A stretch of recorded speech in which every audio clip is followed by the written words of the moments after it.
What's going on, everybody? Welcome to another edition of the CrazyFaceUno Podcast.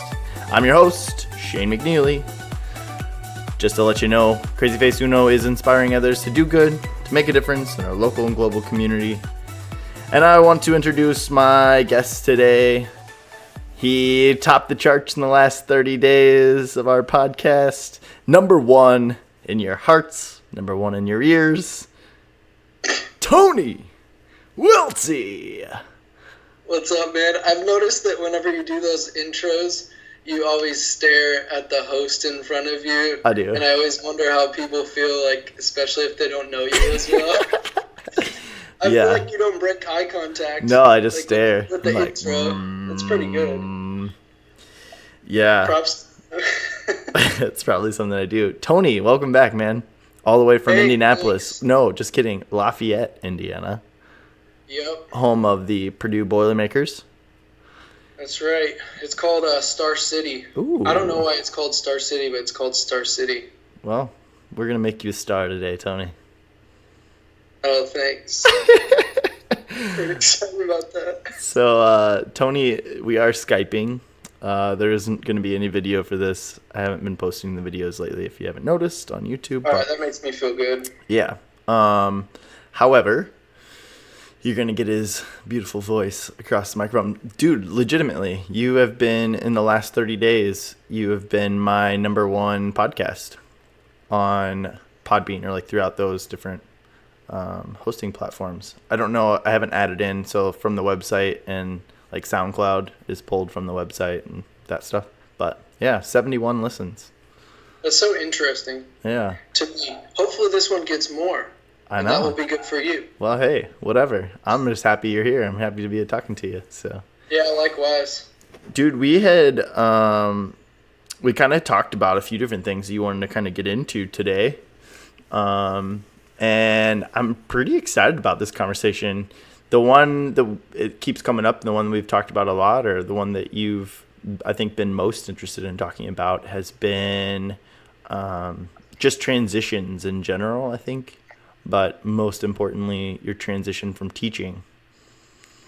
And maybe just some of your teaching experience and kind of what that process was like. So I didn't do an intro for you, so maybe kind of explain what you were doing. You were a teacher. Is that correct? Oh, yeah, I was.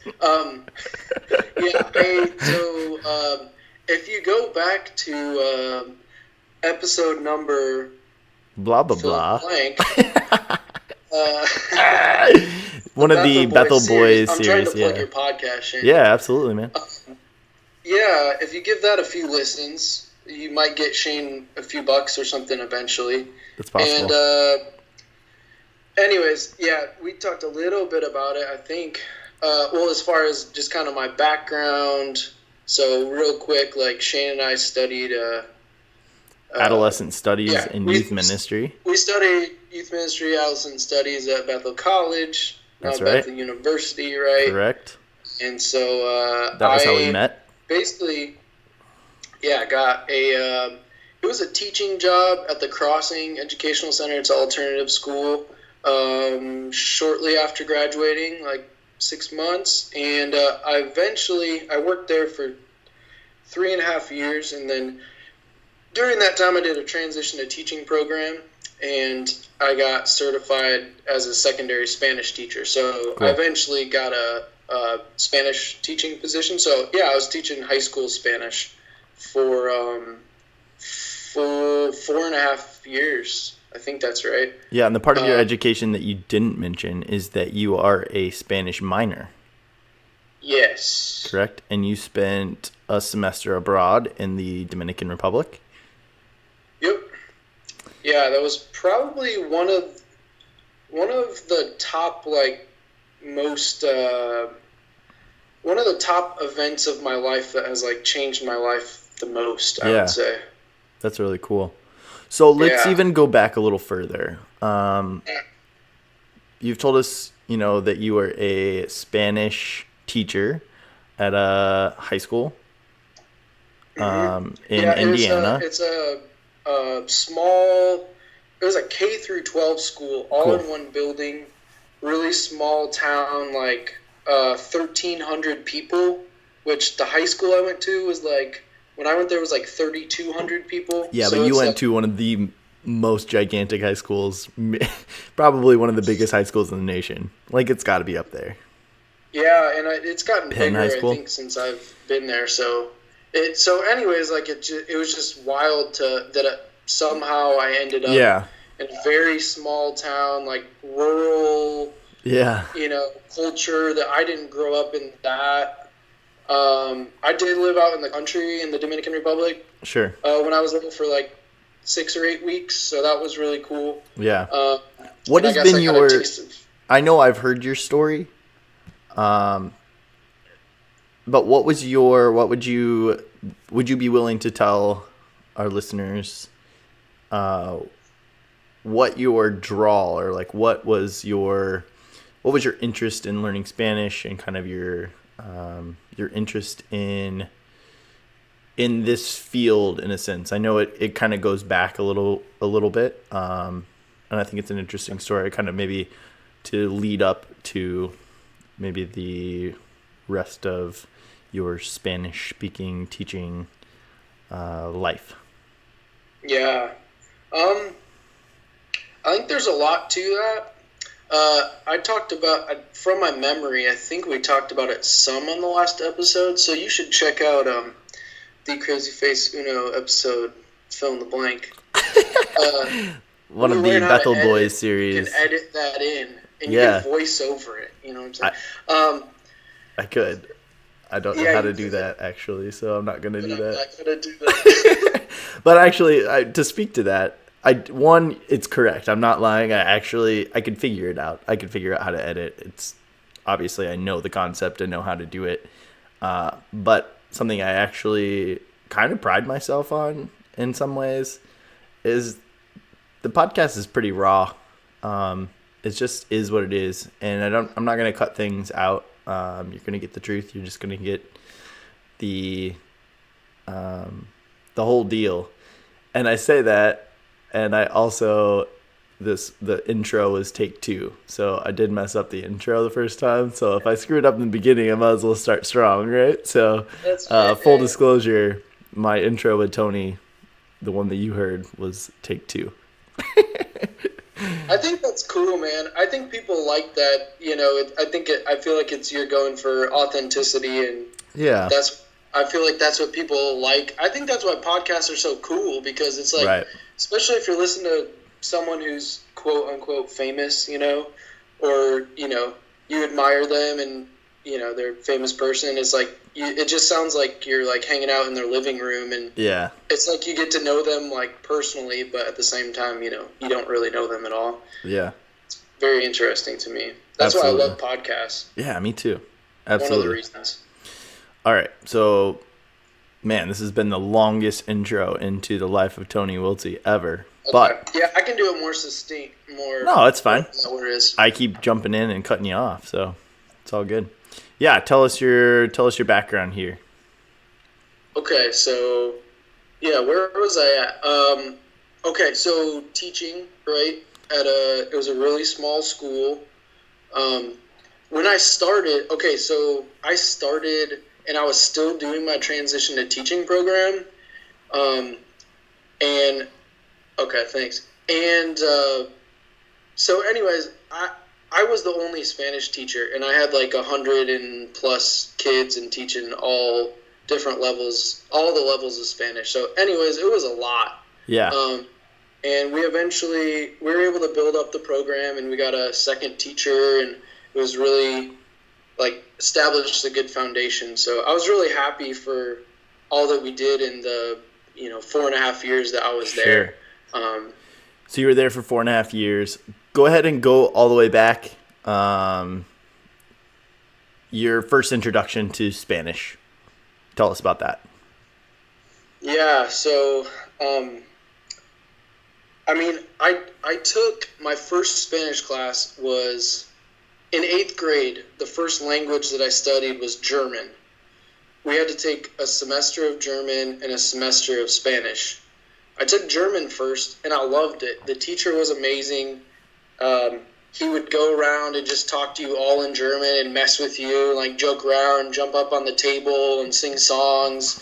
And I just thought it was so amazing, like what he did. Now that I've taught languages, he was a really good teacher. Yeah. So he turned me on, I guess, to learning languages, and I was all about German. I was like, oh, everyone should learn German. And then I took Spanish, and I was all about Spanish. Yeah. And I learned, like a lot of people around here, around the U.S. speak Spanish a lot more than German. Yeah. And so it just makes sense to take Spanish because, there's a lot more opportunities and you could use it a lot more. So 8th grade was the first time that I took Spanish. And then I took 3.5 years throughout high school. I dropped it second semester, Spanish 4, partly because I didn't take it that seriously. I always liked it and I had fun, but I blew it off a little bit. I mean, I got good grades. Yeah. But I just didn't have vision of like, oh, this is how I could use it in my life. Sure. This is what it could look like in my life. I was just trying to get a specific type of degree. So right. In college, I went to Puerto Rico for a week with Derek Griffey and Jordan Walter, and that reignited my love for the language and for the people. And then that next year was when I went to Dominican Republic. Yeah. When did you declare Spanish as a minor? Was that right out of the gates? Good question. I think so. I think that was my plan. I feel like it was, yeah. But I couldn't remember. I feel like there was something. Maybe once you decided to go to the DR, because by going to the DR, you got like a bunch of credits, Spanish credits. Yeah. Yep. And it like made it really easy for you to get a minor. Yeah, I think for a minor at Bethel, or at least for Spanish minor, it was like 18 credits. And so, yeah, I took one class before I went, and then I got the majority. I took only a few classes afterwards, and that got me the minor. So Nice. What was your college experience like? Tell us about that. Let's hear about Puerto Rico. And let's start with Puerto Rico because that was first, right? That was before the DR. Mm-hmm. Yeah. So let's hear about that. What were you doing? What was your experience? What was that like? So Jordan Walter, he was in Oakwood, our freshman dorm, and he spent, I think, a year and a half after high school, in between college, in Puerto Rico. And he lived with pastors there. Okay. And I'm not sure exactly what he did, but I know that he did work with like a church in Caimito. It's like a kind of small town, small city. That's a cool name. South Caimito. Of the capital. I like that name. Caimito, yeah. Caimito. Yeah, I like that. That's cool. Mm-hmm. Yeah, so that... I had a lot of, so I grew up like middle class, I would say, upper middle class, and so, I never like lacked in anything like physical wise, like things growing up, and I had way more than enough. And so, but like throughout high school, throughout college, I started going on trips and having these experiences and meeting people that grew up a lot different than me, and especially people who had a lot less than I had growing up, and that really opened up my eyes. And I think through reading a lot, studying a lot, I think there's a lot of power in meeting people who come from different backgrounds and getting to know them and like forming bridges like with our similarities, but also like learning from each other's differences. 100%. I think, man, that's really important to me too, and I think it's really, it's an underlying, like, not focus, but an underlying, like, component to the CrazyFaceUno, just like its existence. I think that it's really important to understand people. This podcast has really turned into storytelling. Your wife Maria and you and me and little baby Esperanza, we all were talking, and that was one of the things that really came out in our conversation is storytelling. It's huge. It's really the biggest component of the podcast, is for obvious reasons, but also, like, I'm just genuinely interested in people's story, as well as the aspect of that you mentioned, like, our differences and understanding one another and understanding where we came from, understanding what makes us tick, understanding what's important to us and why we do the things that we do. It's just part of the way my brain works. Like, I just really enjoy, like, learning about people. And so yeah, I think it's really, I want to highlight that because I think it's really important that we all have differences, and I think that that's beautiful. I think that it's important for us to understand and to know, especially in today's day and age. Like, I don't want to be the same as you. I don't want to be the same as the people around me. I want to be different. I want to be unique, and I think that that's cool, and I think that that's special, and I think that that's awesome. And I think it's really important that in today's society, especially, that we celebrate everyone's differences. Yeah, I feel like we live in, I've heard it described, the term used, cancel culture. It's like, oh, you are a Christian, so yeah, I don't want to have anything to do with you. Exactly. Or you are a Democrat, like, I'm done with you. Or you are a fill in the blank, But you are different than me, like, period. Just in general. Yeah. I mean, you run into somebody every single day that does that, and I'm guilty of it. Like, I have to check myself too.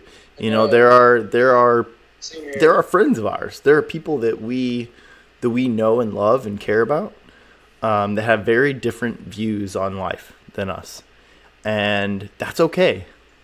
I don't have to agree with you. I don't have to condone the things that you do, but it doesn't mean that I have to cut you out of my life. And I think that that's really something that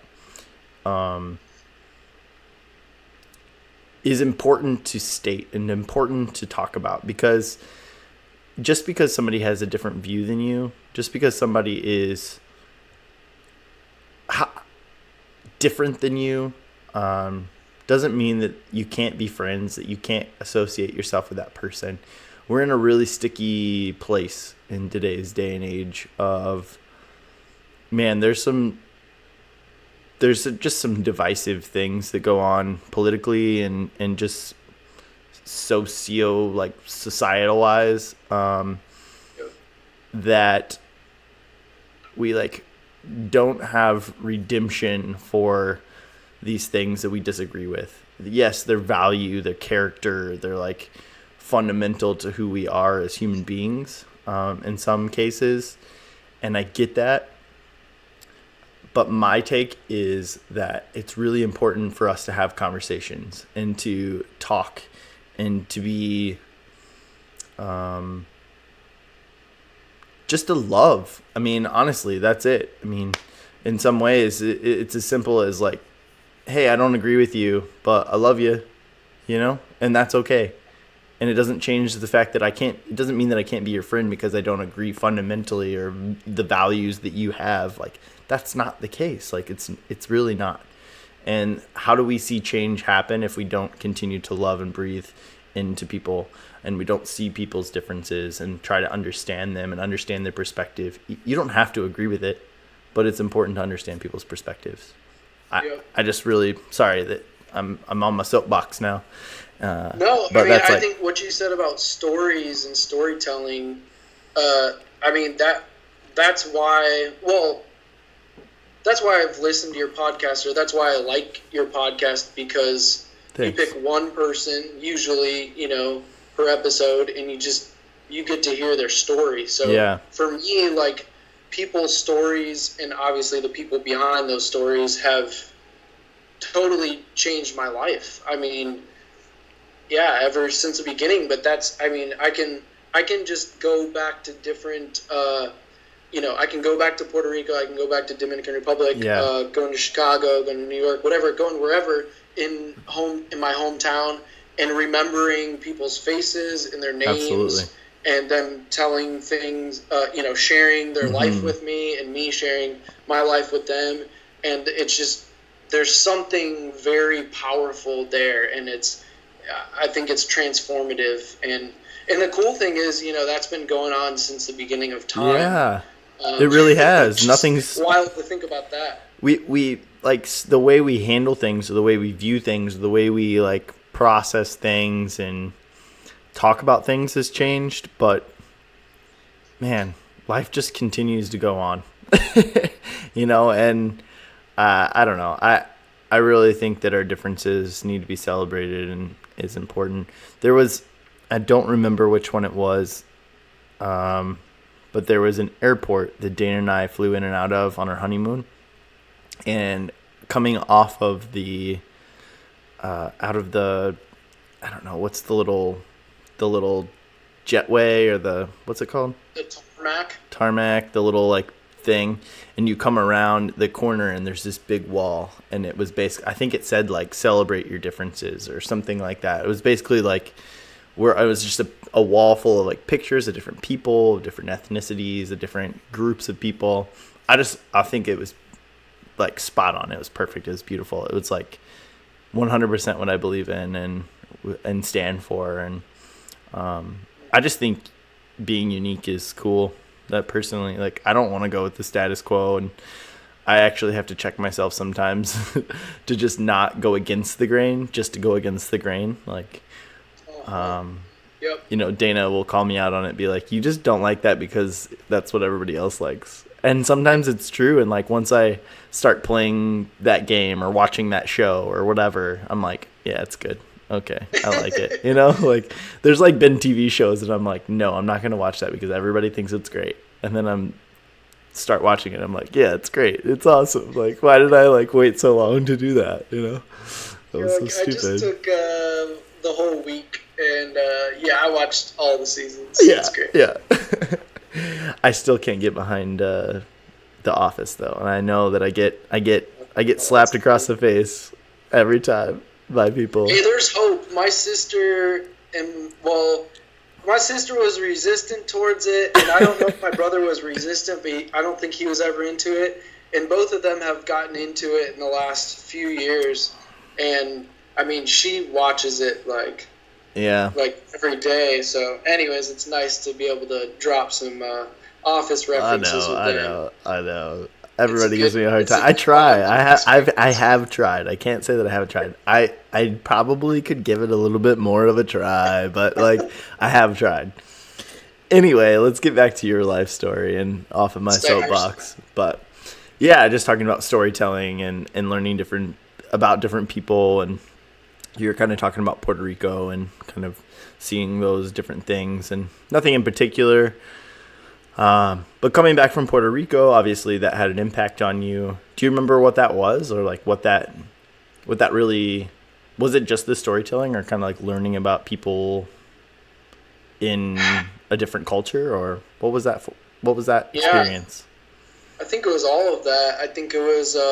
Caimito, was a pretty poor community, and so meeting people that physically had very, very little compared to like what I had or what I grew up in. But obviously this isn't across the board, but a lot of the people I met, there just seemed to be some joy of like life and living life that I was like, wow, I want to have that, and it just made me think obviously a lot about myself and my life, and that's the thing. I mean, there are a lot of culture. I mean, we could talk to, if you go back and listen to different conversations from Man, I think all of the Bethel boys, I might be the only one that didn't do a like semester abroad somewhere, actually. The Bethel boy, which is fine. I mean, maybe that makes sense. But yeah, I guess you did your summers, right? You did summers in different places. Yeah, different places for sure. I mean, I traveled. I went to Haiti several times. I went to nothing like studying abroad necessarily, you know. Yeah. For that extended period of time, I guess. But yeah, anyway, I just realized that. But yeah, if you talk to all of those guys and all of those different places, I mean, from Tyler and Calvin to their different, you know, experiences, cultural experiences in different places, to Sam, to his experience in Uganda, to Derek and you. I mean, Derek did the Puerto Rico, so maybe Derek didn't do I'm not sure if he did a semester abroad or not. Yeah, I don't think he did. But yeah, I don't know. It's just, I think that it's an interesting thing. Like I can relate to that in some ways of my experience in Haiti after I graduated. And yeah, I mean, they have a lot of things that are different than the United States. And some of that is just our wealth and what we have, but it doesn't change happiness necessarily, right? It just looks different and you learn to be happy. I think something I'm learning as I get a little bit older and as I keep challenging myself on what it means to be happy and content with my life in some ways is my perspective just on life in general, you know, and my perspective, you can wallow in your like sorrow and the things. And maybe that's what it is about America, that we see so much greatness and we see so many like affluent people and things, and people are doing things constantly, that we forget that we're in charge of our destiny and that we're in charge of our perspective on how those things go, you know. Glass half full versus glass half empty kind of concept in some ways, but I think perspective is key. I think it's really huge. You can look at a lot of different things and take it as a negative, but it doesn't necessarily mean it's a negative, you know? And so it just depends on what lens you look at your situation or your life through. It's easier said than done, but it's kind of a fact of the matter, you know? I mean, it takes practice. It takes mental strength and mental toughness to really like persevere and to constantly check yourself and to trust those like feelings or toss them out, you know. But it's definitely a practice. Yeah, like you said, yeah, you have to do it regularly. Yeah, absolutely. So then let's fast forward to the DR, which was what year of yours? That was my second year of college. So sophomore year of college, you went to the DR. You went with, did you go with Margie? No, I think she But Margie went did a the DR. next year, or she went sometime after. Because our group, we were the first group to go from Bethel. Okay. For that semester abroad with that program. Okay. Yeah, because which was really cool. If you're listening, Margie Ewald she was a podcast that I did with her when I was passing through Chicago. She also did a trip to the Dominican Republic as well. And I know that she had mentioned you in that podcast and going to the DR, but I think maybe it was just because she had listened to your podcast or knew you had been on here, was one of the Bethel Boys series people. So, but anyway, yeah, to the DR. What was you said you lived in rural Dominican Republic? Yeah, for 5 weeks all of us from the group, we lived in Jarabacoa. It's a smaller city getting up towards the mountains, like inland in Dominican Republic. So it's, the capital is east, like southeast, and it's on the coast. It's right on the ocean or the Caribbean. But Jarabacoa is a lot different because it's getting towards the mountains. It's cooler. Sure. It's cooler at night. Yeah. There's a lot more, like, there's several rivers that run through it. So the nature is just, it's beautiful. It's a beautiful place. So I lived 5 weeks with one family in town. Okay. And every single day for like 3 hours a day, we took Spanish classes. Okay. During the week, and then we took a week and traveled the country. We went to the Haitian border, on the west side of the country. Yeah. We went through mainland and all the way to the capital. And if you're listening, so Dominican Republic and Haiti are two countries on the same space of land. I don't know what you would necessarily call it. Island. Yeah, so Haiti's on the western side, which is almost like it's like a hand that makes a C in some ways. And then the DR is on the other side, on the east side. And so they border each other. Got a long history between the two. But, so just so you know, it's part of in the Caribbean, in that little area there. But DR, I know, Tony, you ended up getting really sick while you were there as well. Is that correct? Yeah. Is it dengue fever? Is that what you got? No, I got, I think, some type of like virus. Okay. So I was basically shitting out of my ass and we've all been there, man. Which I think is normally how that happens. But when I was in Haiti, I did the same thing. Oh, so bad. I guess that's how everybody It's a common experience, right? Like the book says, everybody poops. Exactly. And then, throwing up. Oof, and so, I was very dehydrated. I think I was the first person to get sick out of our group. And it was maybe the first week or two. Yeah. I was really dehydrated. I remember being at my host family's house. And, it was hot during the day. Because we're there August, September, whenever that was in the beginning. And that was at the beginning of, like, Spanish language abilities. And so she's talking to me, and I felt like I was, on something.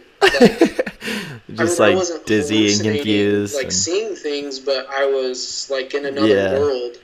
And I just couldn't understand her, and I was like, and so eventually, they took me to the clinic, and even before you got to the clinic, though, this was something that Margie talked about, being with her host family, and she's like, there's nothing you can do. It's like thin walls, everybody uses the bathroom, it's like you're just going for it. Everybody knew when you had a rough night. Everybody knew when you had it's a whole nother like closeness that you didn't necessarily want to have. Well, yeah, and I'm trying to think how many people lived in the house. I want to say it was maybe 2 bedrooms. Yeah. It's pretty small, and maybe 3 bedrooms, and I don't know, there's maybe 8 people in the house. Yeah. Something like that, so... Yeah, but my Dominican, I lived with 2 different families, and they were just amazing. They were amazing people, and my wife, Maria, my wife, she is Dominican. She's Dominican American, right. And so we actually, when we were just friends, like just getting to know each other. And just so everybody knows, you guys met in the States. You guys didn't meet. We met in Frankfort, Indiana. Frankfort, Indiana. Small world. Yeah, small town. Yeah. And which actually has, I don't know, maybe 50% Latino. Really? Hispanic. Cool. Yeah, it has a huge Hispanic population. Indiana has a very large, like, Hispanic population. A lot of small towns because of, I think, like migrant workers have gone there, and obviously in the cities too. But yeah, sure. she was the first Dominican who I had met in the States since 2007, and so that had been however many years. I think it was 2016 that we met. So 9 years, and she was the first Dominican. So with that to say, there are very few Dominicans in Indiana, especially like outside of Indianapolis. Yeah. And so I think there are maybe a couple in Frankfurt. Sure. And so it's just wild. Maybe 15 minutes within me. When I first saw her, I was like, I think she's Dominican. And then about 15 minutes within meeting her first and talking with her, realized that she was from Santiago, which is about 45 minutes from Jarabacoa, which is where I spent most of the time. And we spent time in Santiago. So yeah, that's cool. It was just a kind of wild connection. Yeah. When you were in the DR the first time, so when you went there for your semester abroad trip, you had a host family. How would you like rate your Spanish speaking skills within like the first half of your trip, at least? First half. So first half, I mean, you had some. You came into you went to the DR with you could speak a little bit. Yeah, I could speak okay. I could listen to conversations and pick out some things. Yeah. I could maybe, if I understood okay, I could maybe respond short sentences maybe from my memory. Sure. My roommate from Bethel was David Preeb. And he had literally like 0 Spanish language skills. Yeah. And so he was funny because he's just goofy. Well, like me, he's just goofy. In general. But he just had no idea what he was doing with the language. And, I think he kind of embraced that and was just like, okay. Here we go. And, I think really used humor a lot to just connect with people because it'd be like, I literally have like 20 words. And so I would help him out. I mean, I guess my language skills were good enough to kind of help him out, even from the beginning. So, but I mean, I just quickly grew. And I mean, 5 weeks into it, once we did that week of travel around the country, I mean, I remember like meeting people and talking with them and, understanding pretty well. And then by the time I was out in the country for 8 weeks, I felt like I could sit down with people and have like an hour conversation and, comprehend, felt like I understood it really well. So what would you say was, on this trip, what would you say was the highlight of your trip? If there was one thing you could like highlight and be like, this was the one thing that I took away from this trip, or the one thing that I loved about this trip. Yeah, it was the people, it was the host families, particularly the second host family out in the country. Okay. And so when my wife and I got married, we went on our honeymoon to Dominican Republic, and I had not been back in like 9 years, I think it was, and we actually hiked out to Los Higos, the small town that I stayed there, and we got together with my family. That's so cool.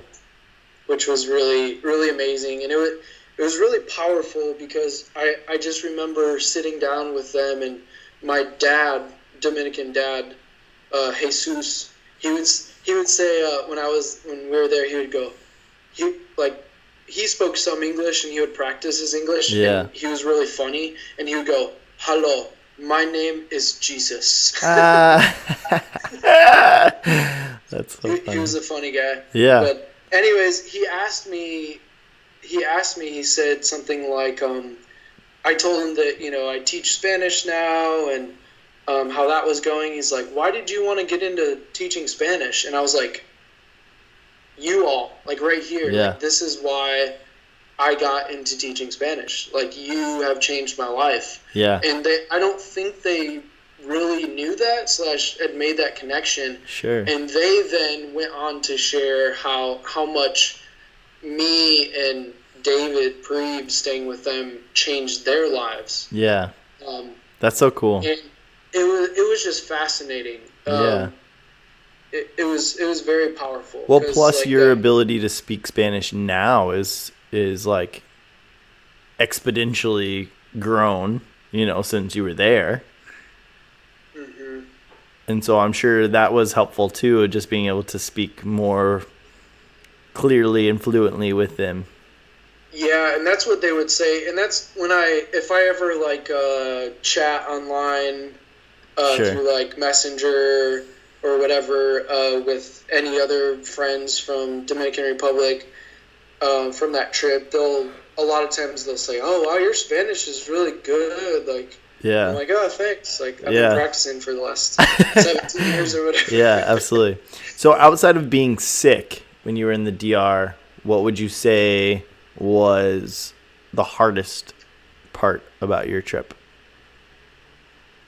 Like the most difficult? That's a good question.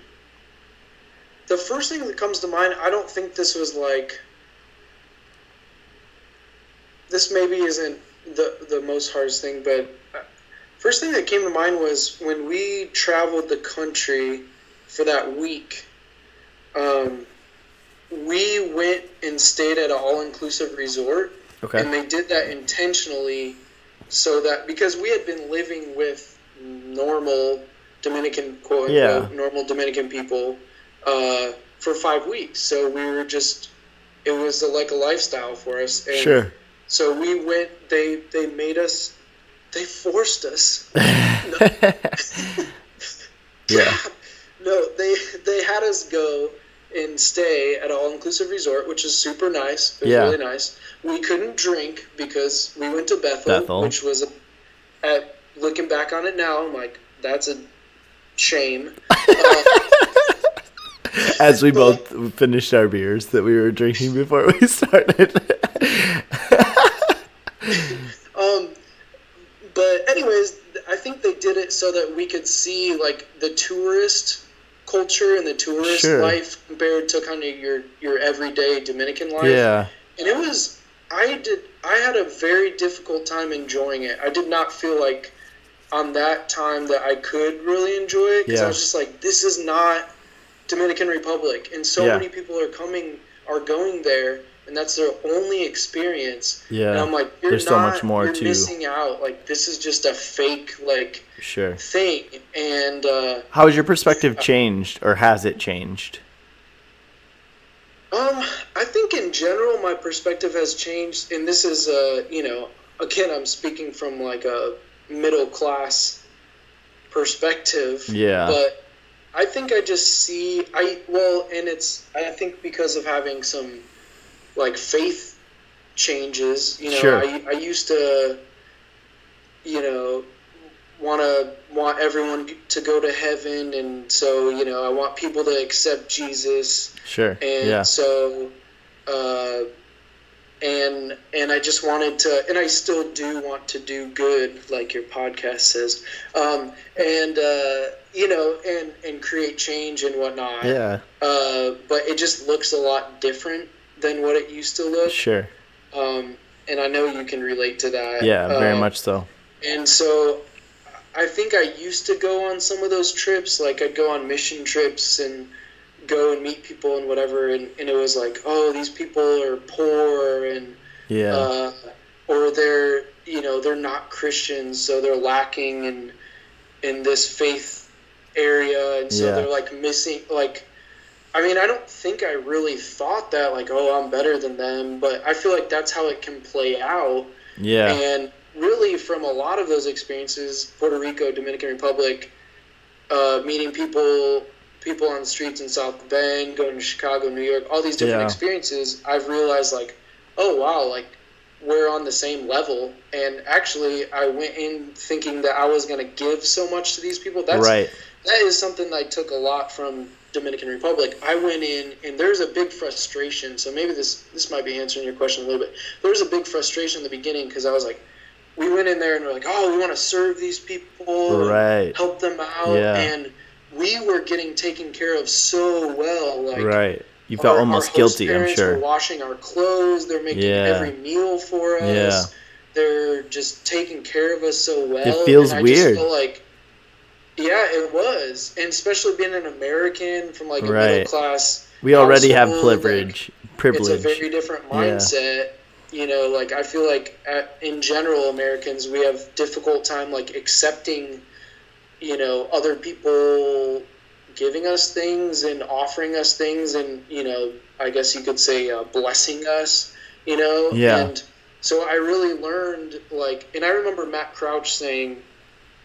My friend Matt Crouch saying something about there's a Nigerian. He grew up in Nigeria, and there's a Nigerian saying something like the best way to bless someone is by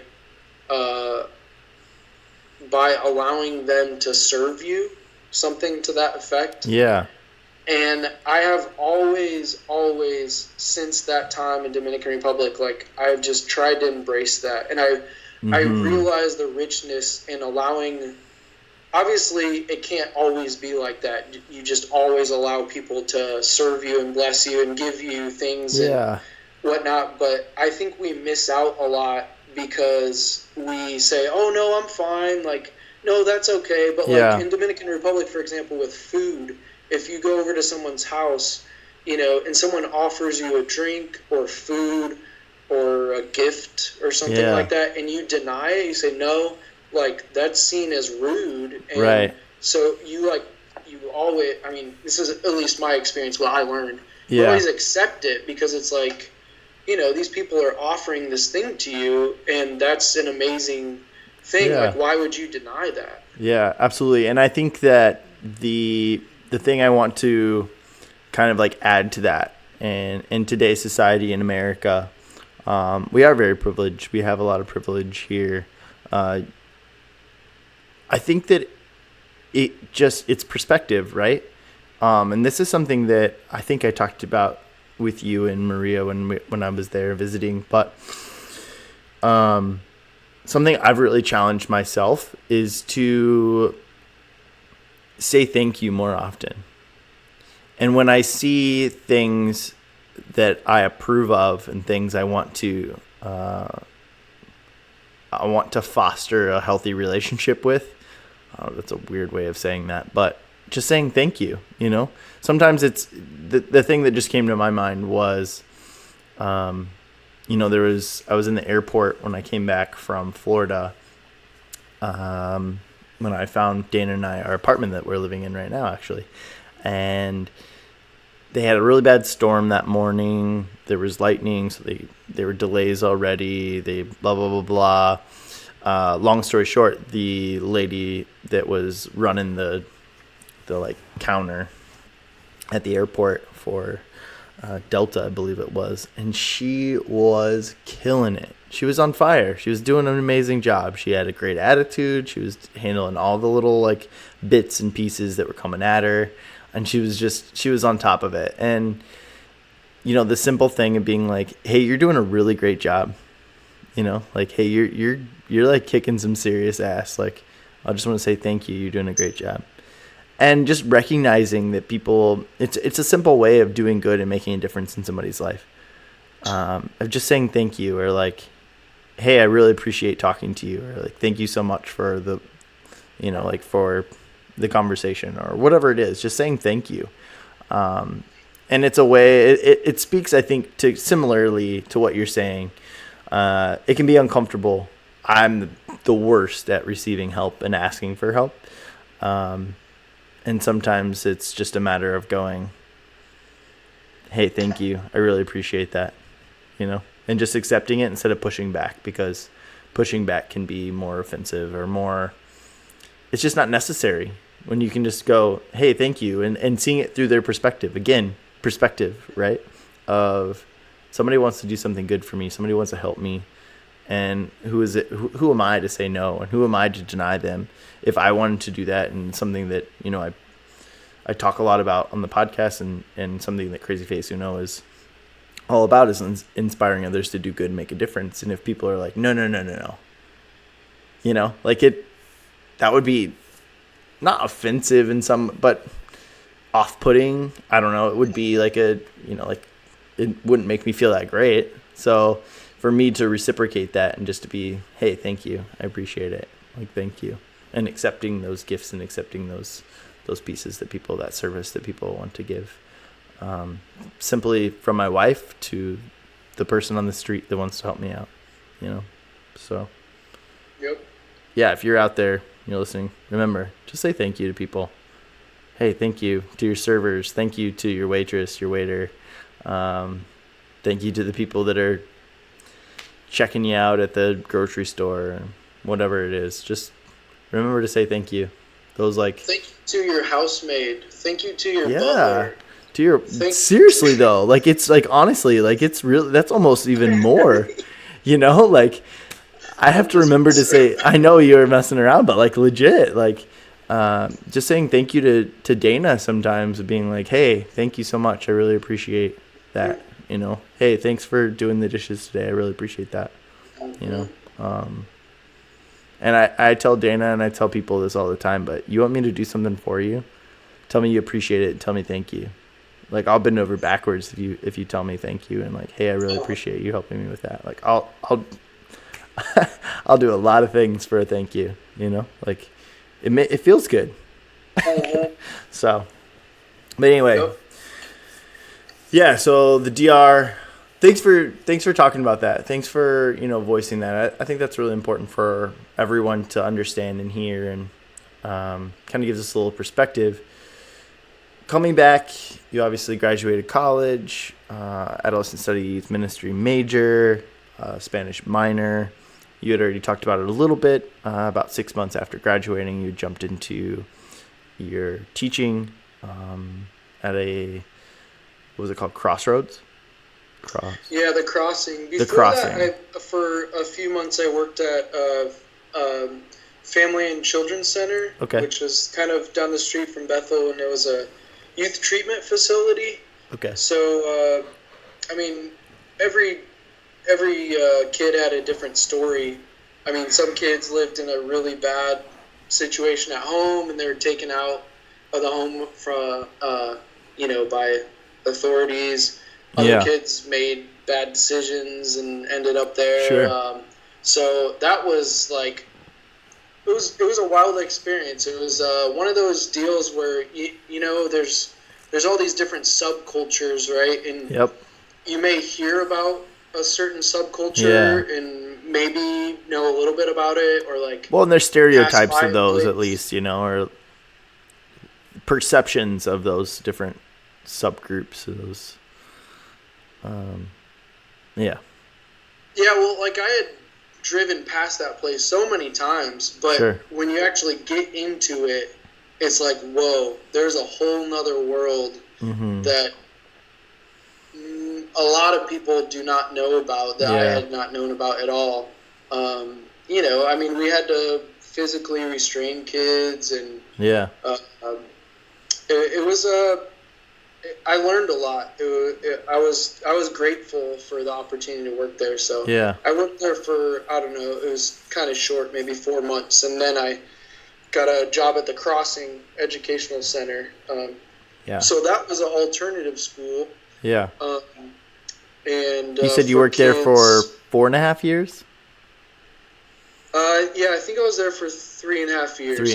I was a year and a half in Elkhart, Mishawaka, and South Bend, and then I transferred. Was 2 years in Frankfort. So basically, they have campuses all over Indiana. Okay. And but it's kind of the same school. Yeah. Very cool. And then, what was your experience like teaching? At the Crossing? At the Crossing, yeah.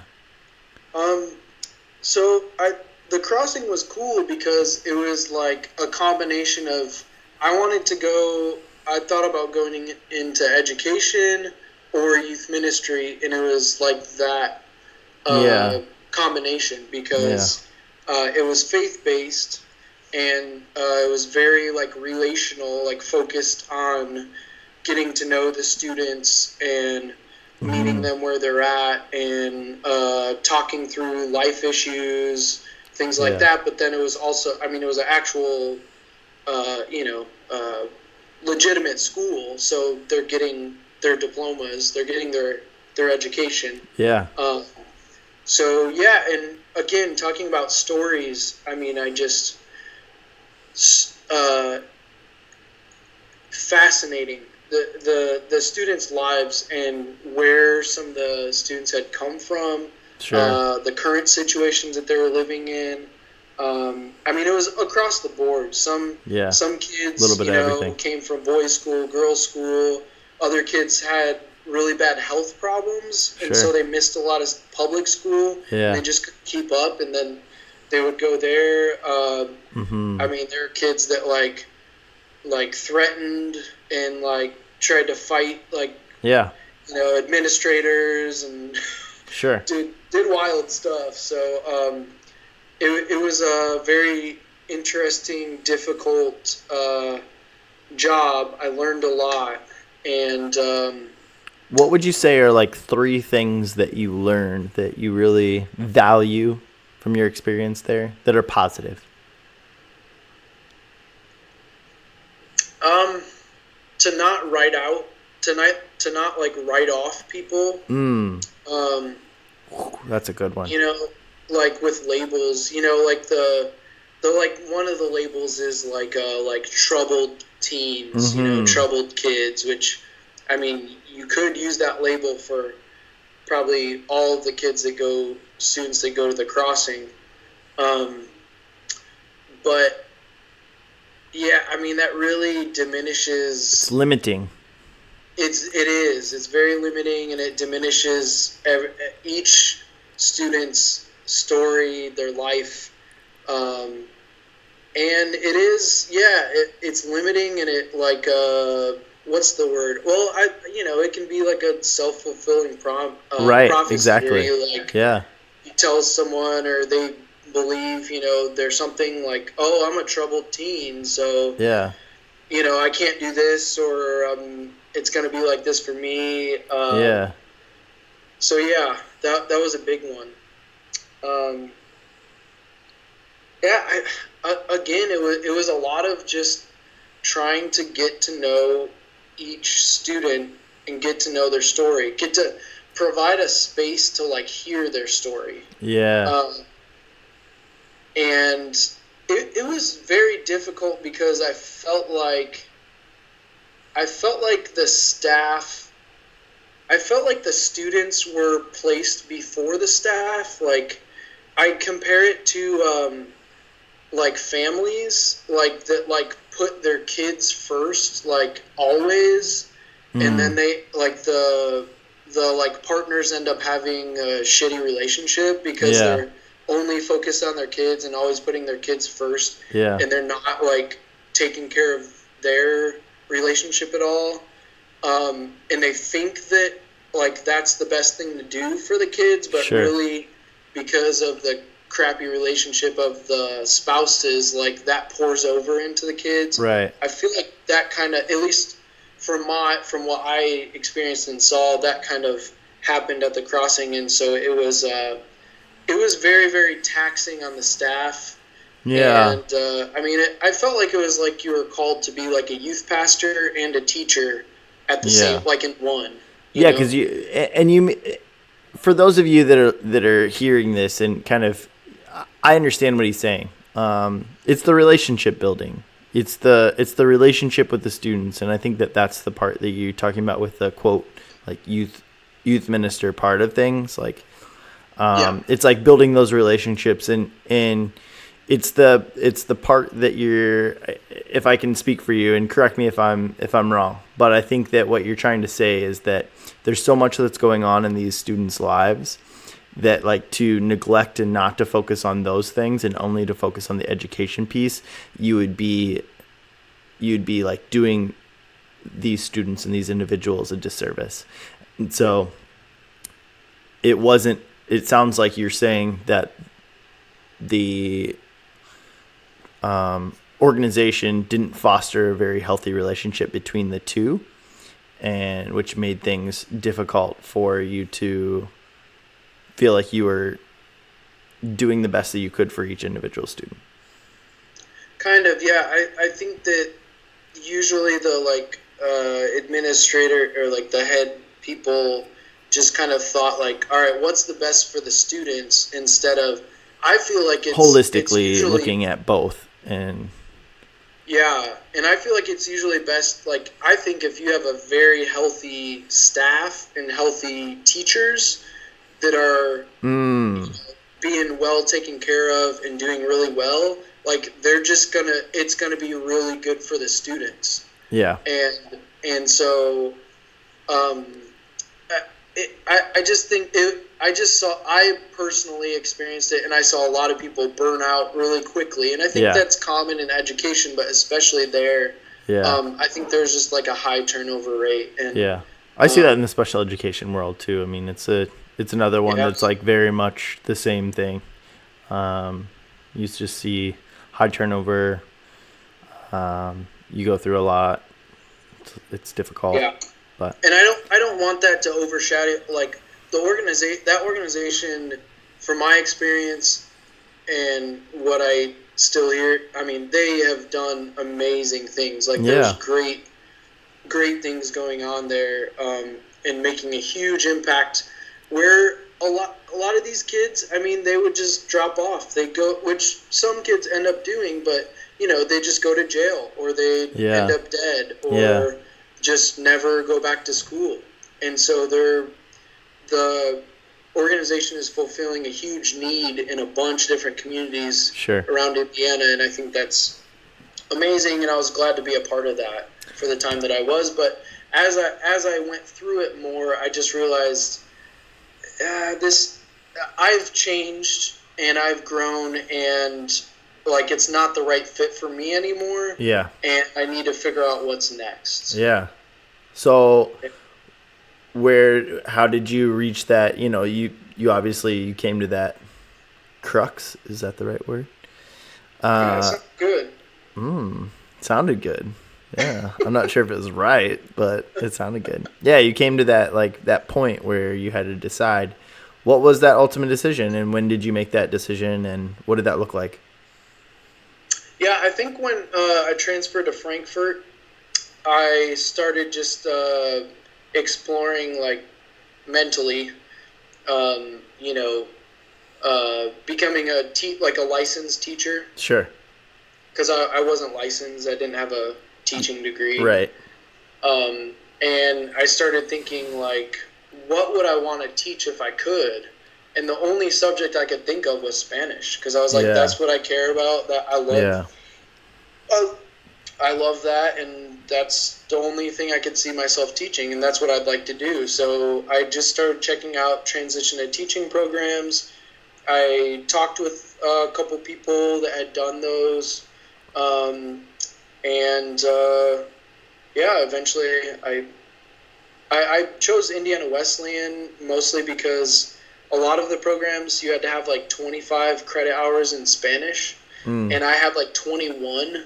So I would have had to go back and take a college class, and I was like, I'm not going to do that. Yeah. I can't do that right now. So, it was wild, because I would, like, our school building for the crossing in Frankfurt was close to the public school, Frankfurt High School. Yeah. And I got connected with one of the Spanish teachers there, who I eventually... He turned into my mentor, and then turned into my friend, and then I ended up living with him in his family for several months, way later down the road, and now he's one of my good friends. And so anyways, I would go on my lunch break.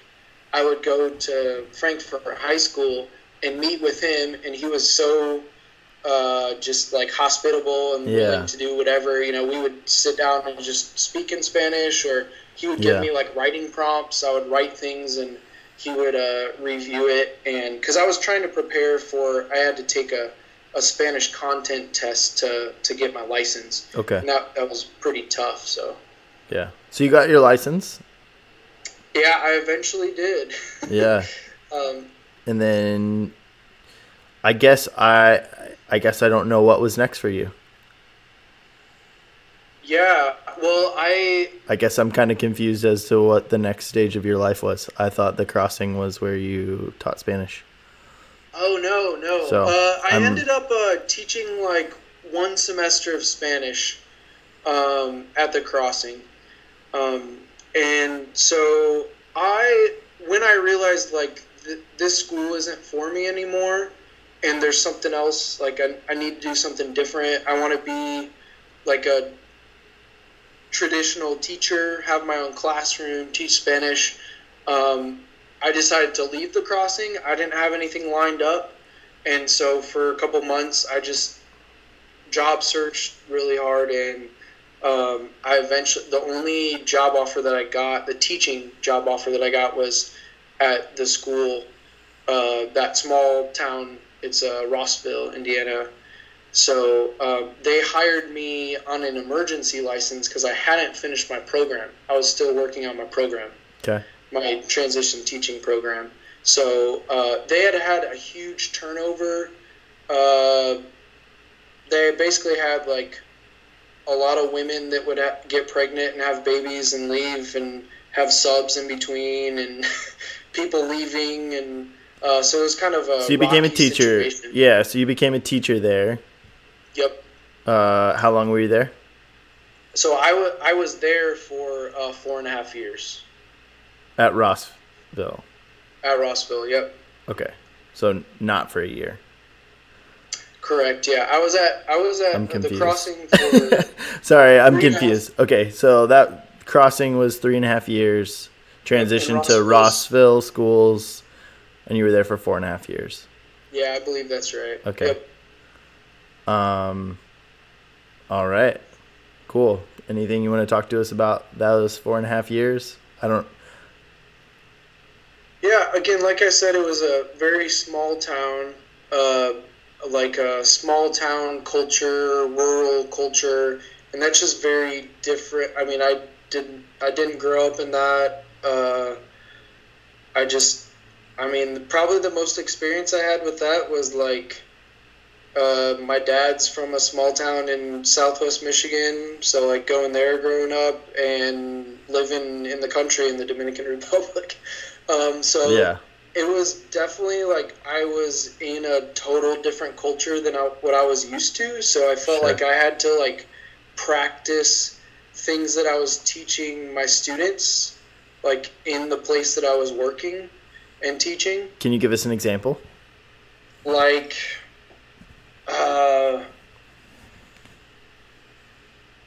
it was just like there was tons of stuff that I just didn't know and didn't understand about small town and like rural culture.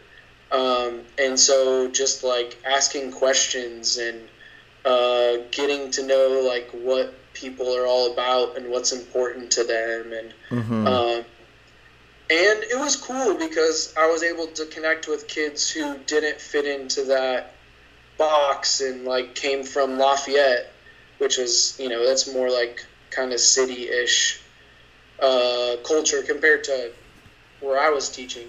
Yeah. And be like, hey, I get it. Like, I'm not from here either.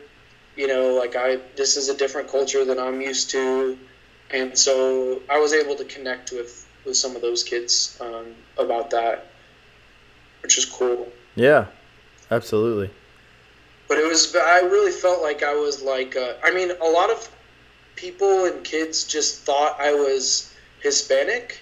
They thought I was Latino, which I'm not, at least like by blood and by like my background. But like I guess I embrace the culture a lot, and I love the culture. Yeah, especially with your wife Maria, and you guys being married, and obviously the Latin culture is very much a part of who she is, and I after spending time with you guys, I know how much like I just know you, Tony, and but like I know how much that you've embraced the Latin culture just in general, even before Maria. And I think that, you can see that in your life and your lifestyle and how you raise your daughter and how you guys interact with one another and, all those different things. I think that very much, I understand what you're saying. Mm-hmm. So you're at Rossville for 4.5 years. Sounds like it was almost like reverse culture shock in some ways for you, of kind of like learning about a different subculture of the United States that you weren't really familiar with. I'm sure that played a part in your decision to leave the schools in some way, shape, or form. What else? What was ultimately, I kind of framed it as we're transitions in a sort. But what would you say that transition looked like for you at the end of your 4.5 years at Rossville? Yeah, again, to paint a broad picture, it was a very good experience. Mm-hmm. I was really, really, ever since the beginning, because they took a chance on me. Yeah. I was very grateful for the opportunity to teach there, and I came to love the community, the students there, the staff, and man, it's small town America. There are a lot of amazing things about small town America that there are, especially if people that always live in the cities. Yeah. And never experienced that, I feel like they miss out on that.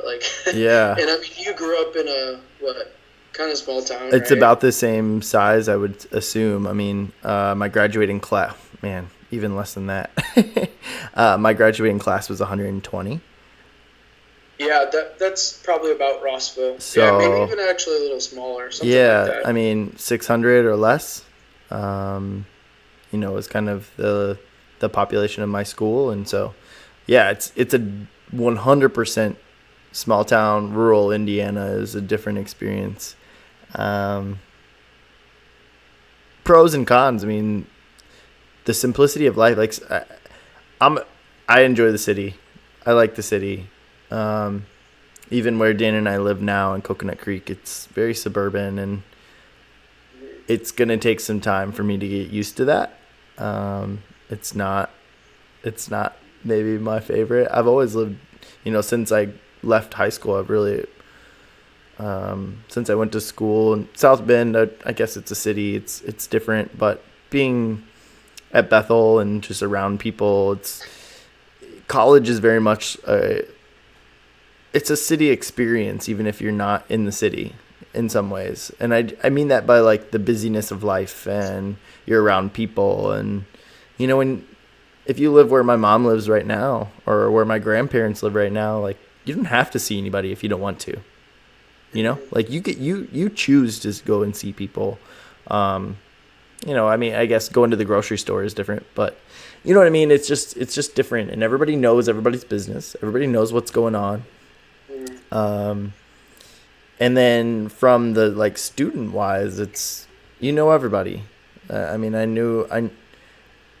know everybody at my school. I don't know them. I wouldn't call them all friends, but a lot about their life that you wouldn't necessarily. It's very similar to small town college we went to as well. There's so many people at Bethel. I see them. They're suggested friends on Facebook or whatever it is, and I'm I know them, but I don't really know them. I know a lot about them. And by a lot, I mean, I know a lot of the, surface level things about them, or the rumors that you heard, or, you know what I mean?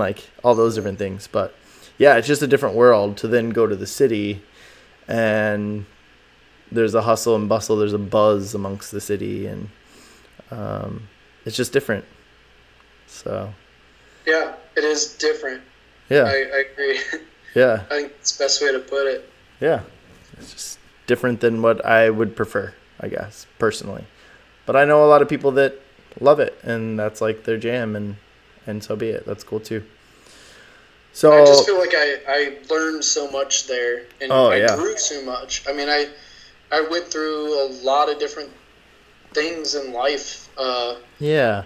like during the course of me teaching there. Mm-hmm. And so it was very interesting. I remember the last day leaving the school building, and just really reflecting on like that whole time there. I remember the first time I showed up at the school and had my first interview, and just kind of comparing like life then to where my life was at when I left.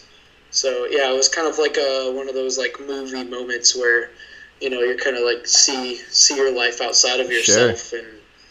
And so what was your reason for leaving?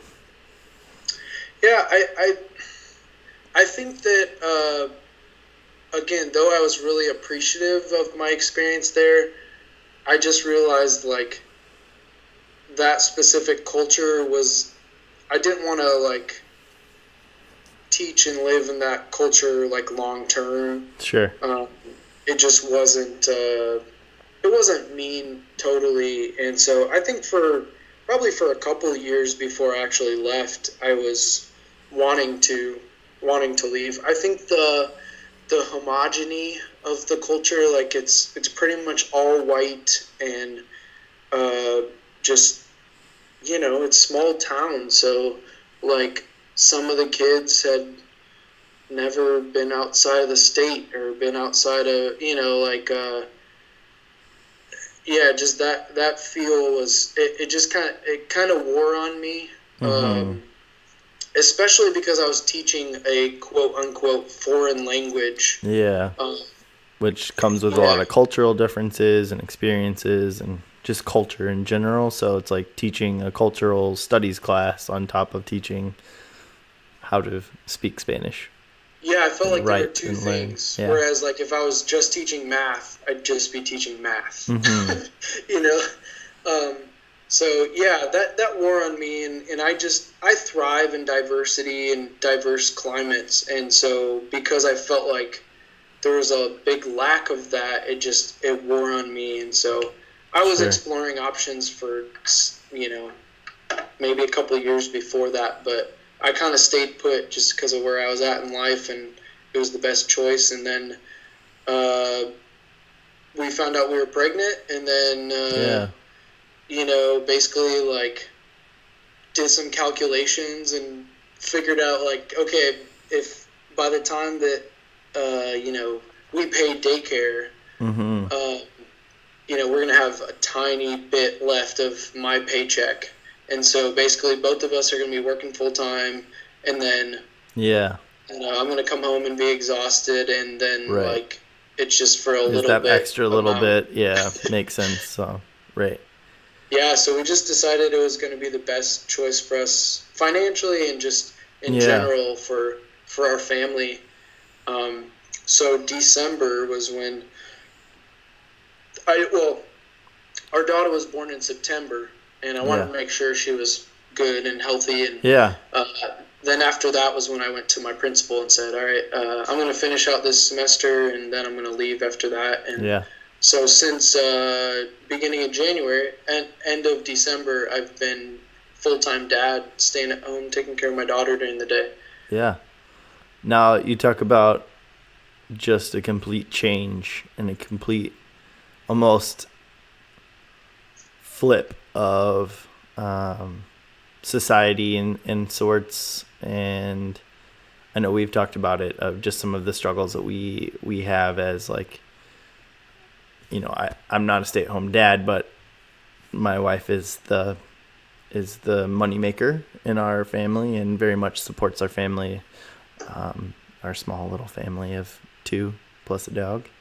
But yeah, she very much like financially supports our family, and it's hard. That transition's hard. And now you throw on top of it staying at home with a newborn daughter and learning to be a father for the first time, learning to be a husband that stays at home and allows your wife to support you, going back and kind of going full circle in most of our conversation earlier of being a servant and saying thank you and those different components, you had quite the transition.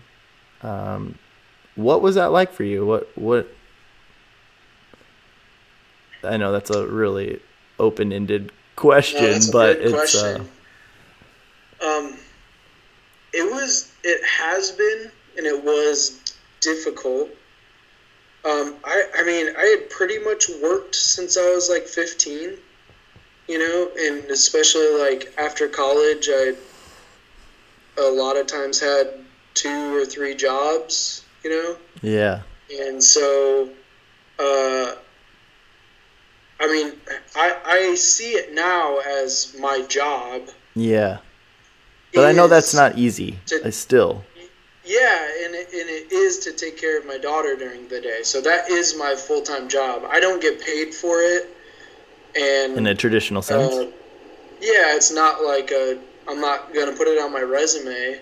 But I mean, maybe you could. That is my job. Yeah. And it is a job, but it is way different. I mean, I was used to leaving the house at 7 a.m., driving to work for 30 minutes, and then the teacher's schedule is just like boom, boom, boom. I mean, it's like nonstop, and you're interacting with 100+ kids and people every day. It's very exhausting. Mm-hmm. And so now I'm at home all day, and I'm dealing with one kid. Yeah. And I do my best to try and get out of the home every day. But so in the beginning I had a difficult time, and I still do, but I feel like I'm doing a lot better with it with a number of things. One, I wasn't making any money for my family, which, so that was difficult for me. Mm-hmm. So I felt like I started a freelance translation business, language services business. Yeah, congratulations. At the beginning of the year. And so in the beginning, I had these very lofty goals with the business but still taking care of my daughter at the same time, obviously. Yeah. And quickly I learned through like being depressed at the end of the day and like discouraged and not fulfilling a lot of my goals that like, okay, I just can't do this unless I want to be exhausted all the time and like miserable. But I mean, for our financial situation for our family, it's just not necessary. Like, my wife has a good job and she makes good money, and like we live pretty simply, and so it just wasn't necessary. So that was something that I still have to embrace, but that I had a difficult time with in the beginning. The whole just being a stay-at-home dad or full-time dad, like that was very, like, for me as a teacher, it was like I took a lot of pride in, like someone asks you, hey, what do you do? Yeah, exactly. When you first meet them, and it's like, I'm a high school Spanish teacher. Right. And they understand what that means, and they can put you in a box. Oh, wow, whatever. Cool. Yeah. Blah, blah, blah. Yeah. And now, they ask me, and I'm like, well, I'm a stay-at-home dad. And, like, there's always a different response with that. And it's just kind of, I know there's tons of stay-at-home dads across the world and country, but it's just not a societal norm type of deal. Yeah. And so that, like, made me do a lot of, like, I realized, like, insecurities and just with my ego and with, like, identity. So I've had to do a lot of that, like, kind of analyzing and soul-searching over the last 8 months. And, I'm still doing that, and I still do that every day, but I feel like I'm in a way better position than I did before. And all that stuff I put on myself. Like, my wife did not put on. She was the one who was very gracious and very, like, every day would remind me, you are doing an amazing job of taking care of our daughter. Like, that is an amazing thing. Like... that's enough. yeah, that's enough. Yeah. And I couldn't accept that in the beginning. Because I felt like, in the beginning I thought, I'm not going to be able to do my business full time and take care of my daughter full time, but right. I could maybe do 75% or maybe 50%. And in the beginning, quickly I learned that is not going to work out. If I had to, I would make it happen. Yeah. But we just don't have to, and so thankfully, I feel really privileged. Yeah. And really thankful that that's where we're at. But it is just totally different. Yeah, I know something, just that we talked about when I was there, and I know that you can speak to. Just an FYI, we have less than 5 minutes. But quickly, if we could just talk about, you spoke to it a little bit, but I know I've really struggled in some ways of like my value, Yes, I still came home. I had a job, but I get done at 2:30. So I'm home by 3, and Dana's still working, She's got 3.5 more hours, and there were times, and now I'm unemployed, so I'm unpacking our house and taking care of our dog. But until I have another job, like I'm at home, I'm still getting a paycheck from the school because of the way I had things set up. But it's just different, and sometimes I just don't feel like I'm contributing or I'm giving as much value to our relationship. And it's just interesting. And I know you said it. Calvin and I talked about this a little bit too, and when with the Bethel boys when we were in South Bend, of how America puts so much value on the job, what we do, and our work. It's very much a part of who we are, especially as men, I think, in America. There's an extra bit that's put onto us.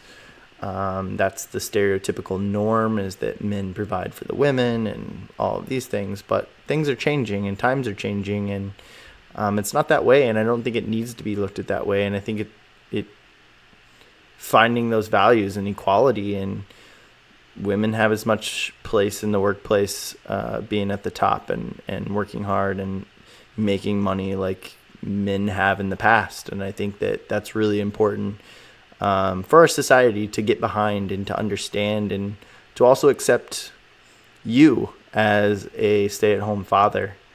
And maybe